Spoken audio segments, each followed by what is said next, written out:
that maybe that kind of research is already being done, but it's being done by scientists who are sort of accepted by the military.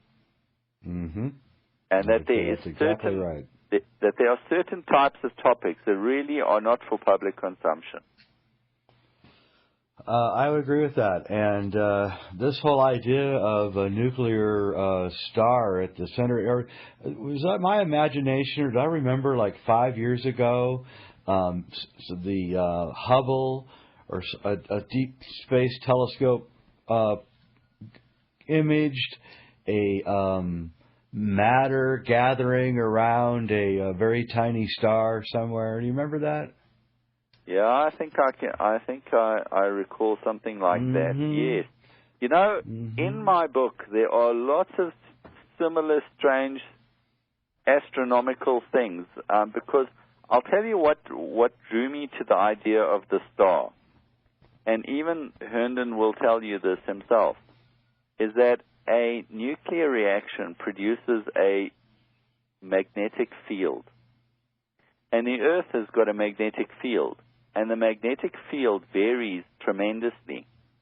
And there is no proper explanation for the existence of a magnetic field. And that is what started drawing me to this concept. That, and in the book, I explored all sorts of relationships between this magnetic field and could there be a nuclear reaction inside the Earth. When I started writing this book, I was starting to conceive of the idea of a nuclear reaction inside the Earth, because I'll tell you an interesting scientific discovery is that in Africa, in Gabon, they discovered a nuclear reaction that had once occurred on the surface of the Earth. Scientists discovered this in the 1970s.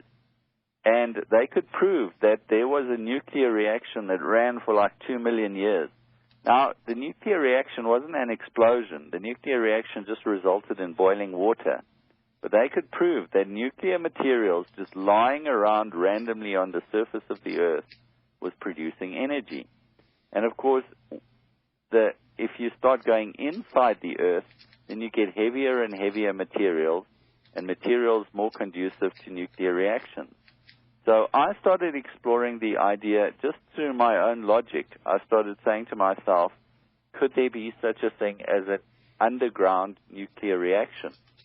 And that was what I was starting to write about when I wrote the book.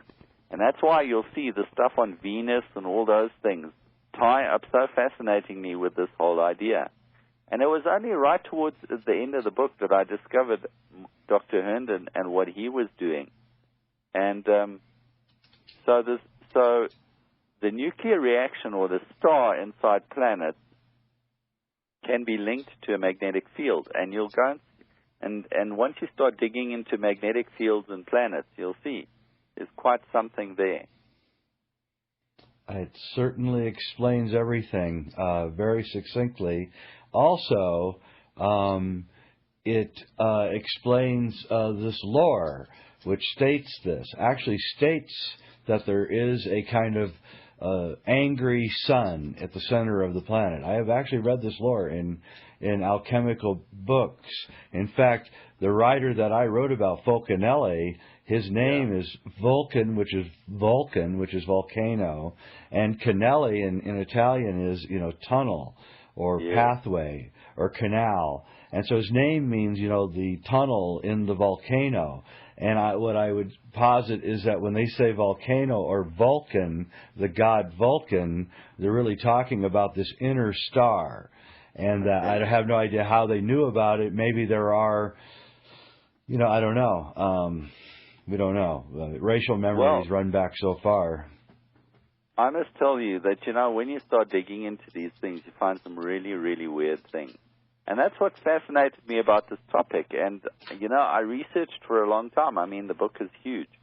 And I spent a lot of time really digging into this thing quite seriously, because I was fascinated as to whether there could be anything real. And even though there were conclusions that I drew against the idea.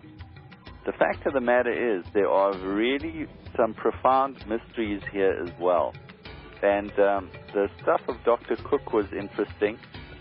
For those who have an interest in movies, there is a movie that was made, I think, in the 1970s called Island at the Top of the World. And after I wrote great movie. Hey, Jan, we're going to have to break here. Okay. Thanks for being on the show. It's the end of the show. I'm Jay Weidner, Jan Lampbrecht, HollowPlanets.com. Get the book. Really fascinating. The star at the center of all planets. Really, really fascinating. I wish we had another hour. We're just getting revved up here. Thanks for listening. Thanks for being on, Jay.